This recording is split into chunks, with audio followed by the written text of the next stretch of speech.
पूजा हो, विवाह हो या हो कोई धार्मिक अनुष्ठान, हर जगह गोत्र की चर्चा जरूर होती है। लेकिन क्या आपको गोत्र का वास्तविक अर्थ पता है? और क्या आप अपना गोत्र जानते हैं? अगर नहीं जानते तो आप अपना गोत्र कैसे पता कर सकते हैं? आइए आज की इस वीडियो में डिकोड करते हैं। सबसे पहला सवाल है कि आखिर गोत्र है क्या?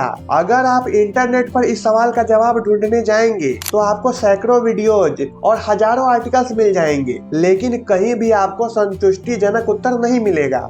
गोत्र के विषय में आचार्य पाणिनि ने अपने सूत्र में गोत्र को आपत्यम पौत्र प्रभृति गोत्रम के रूप में परिभाषित किया है। इस परिभाषा का तात्पर्य है कि गोत्र शब्द पौत्र यानी पोते से शुरू होने वाली संतति या वंशज को दर्शाता है। यह परिभाषा गोत्र की वंशावली को पैतृक दर्शाती है। प्राचीन काल में हर क्षेत्र में रहने वाले लोग उस क्षेत्र के जो ऋषि होते थे उन्हीं से सलाह लेते थे या उन्हीं से मार्गदर्शन पाते थे। ये ठीक वैसा ही है जैसे हम अपने घर में अपने बुजुर्गों से सलाह लेते हैं। ऐसे ही समस्त भूखंड 7 ऋषियों, जिनको हम सप्तऋषियों के नाम से जानते हैं, उनके मध्य था। ये सप्त ऋषि हैं अत्रि, भारद्वाज, गौतम, विश्वामित्र, जमदग्नि, कश्यप और वशिष्ठ।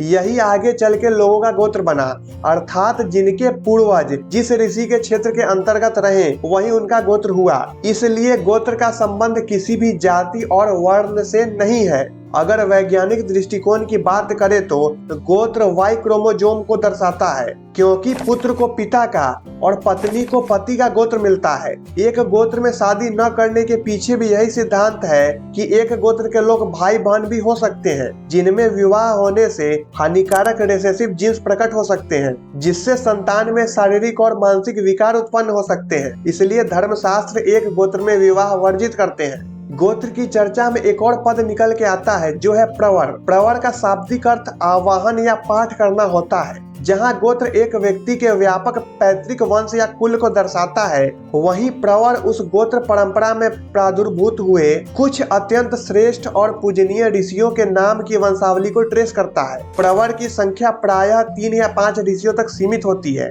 ये ऋषि उस गोत्र के संस्थापक ऋषि के बाद के उन महान संत विद्वानों का प्रतिनिधित्व करते हैं जिन्होंने उस वंश परंपरा में ज्ञान और प्रतिष्ठा प्राप्त की। गोत्र के बारे में जानने के बाद अब सबसे महत्वपूर्ण है अपने गोत्र के बारे में जानना। अगर आपको अपना गोत्र जानना है तो आप अपने पिता या फिर दादाजी से पूछ सकते हैं। अगर आपको वहां से उत्तर नहीं मिलता तो आप अपने पैतृक गांव जाकर पता कर सकते हैं, क्योंकि वहां के लोगों का जो गोत्र होगा वही आपका भी गोत्र होगा। अगर सब ओर से पता करने पर भी आपको अपना गोत्र नहीं मिलता तो आप कश्यप गोत्र को अपना सकते हैं, क्योंकि शास्त्रों में इसका वर्णन किया गया है कि जिसको अपना गोत्र नहीं पता हो वो कश्यप गोत्र को अपना सकता है। इस वीडियो में हमने गोत्र के आध्यात्मिक और वैज्ञानिक दोनों पहलुओं को समझाने का प्रयास किया है। हम आशा करते हैं कि आपको ये वीडियो पसंद आई होगी। हम आपसे मिलेंगे अगली वीडियो में किसी नए टॉपिक के साथ। तब तक आप ईशोपनिषद की सबसे सरल व्याख्या सुनने के लिए यहाँ क्लिक करें।